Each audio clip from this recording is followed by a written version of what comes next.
एक बात मेरे ज़हन में हमेशा आता है, एक ही वक्त पर एक ही मुहूर्त पर पैदा हुए लोगों का भाग्य अलग अलग कैसे रह सकता है कि वो अलग अलग काम कर रहे हों। हे दोस्तों, स्वागत है आपका 20 मार्टा सुपर लर्नर में। आज एक छोटी सी कहानी। एक राजा के मन में भी ये ख्याल आता है, यही सवाल आया। उन्होंने अपने सभा में सारे विद्वानों को बुलाया। मैं अपनी कुंडली देख रहा था, उसमें राजा बनने का योग्य था। पर मेरा सवाल ये है, उसी वक्त में उसी मुहूर्त में और ढेर सारे बच्चे पैदा हुए होंगे, तो उनका राजा बनने का योग्य क्यों नहीं रहा, क्यों नहीं हुआ? वो सब राजा क्यों नहीं बने? ये सवाल सुनकर हर कोई शांत हो गया। उनको समझ में नहीं आ रहा था कि क्या जवाब दें इस बात का। एक ज्योतिष खड़े हुए और उन्होंने कहा, देखिए राजा साहब, सवाल तो आपका बहुत बढ़िया है। आपको इस सवाल का जवाब मिलेगा। यहाँ से कोसों दूर एक महात्मा तपस्या कर रहे घने जंगल में, वहाँ पर उन्हीं के पास आप जाइए। राजा ने कहा, ठीक है। राजा साहब अकेले निकल के घोड़े पर सवार होकर जंगल की तरफ। जंगल के बीचों बीच पहुँचे तो देख रहे हैं, वो जो महात्मा थे वो आग में से अंगार निकाल के खा रहे थे, गर्मा गर्म कोयला खा रहे थे। उन्हें समझ ही में नहीं आया कि बाबा जी ये कर क्या रहे हैं। उनके पास पहुँचे और फिर उनसे राजा साहब पूछे, बाबा जी मेरा सवाल ये था, एक ही वक्त में जो सब बच्चे पैदा होते हैं वो सब राजा क्यों नहीं बने? वो जो महात्मा थे उन्होंने बोला, इसका सवाल मैं तो नहीं दे सकता, तुम और दूर जाओ, वहाँ पे एक झरने पे बाबा तपस्या कर रहे हैं, वो तुम्हारे सवाल का जवाब दे सकते हैं। राजा साहब को सवाल जानने की बहुत उत्सुकता थी, तो इस वजह से वो घोड़े पे बैठ के वापस से वो झरने की तरफ चल पड़े। वहाँ पे जब झरने के पास पहुँचते देख के हैरान हो जाते हैं कि वो महात्मा अपना ही मांस नोच के खा रहे थे।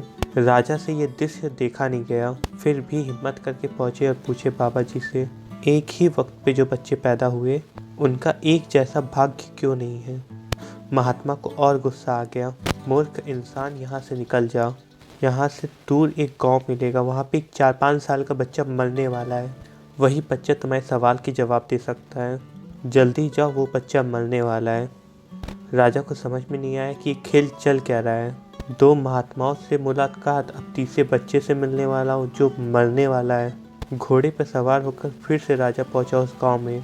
वहाँ देखता है कि वहाँ राजा पहुँच के देखते हैं कि उनके मम्मी पापा परिवार सब बैठा हुआ है, उसके पास वैद्य हैं, बच्चा लेटा हुआ है। फिर उससे पूछते हैं, मेरा एक सवाल है, 2 बाबाओं ने तुम्हारे पास भेजा है, सिर्फ आप ही जवाब दे सकते हैं, उन दोनों बाबाओं ने कहा है।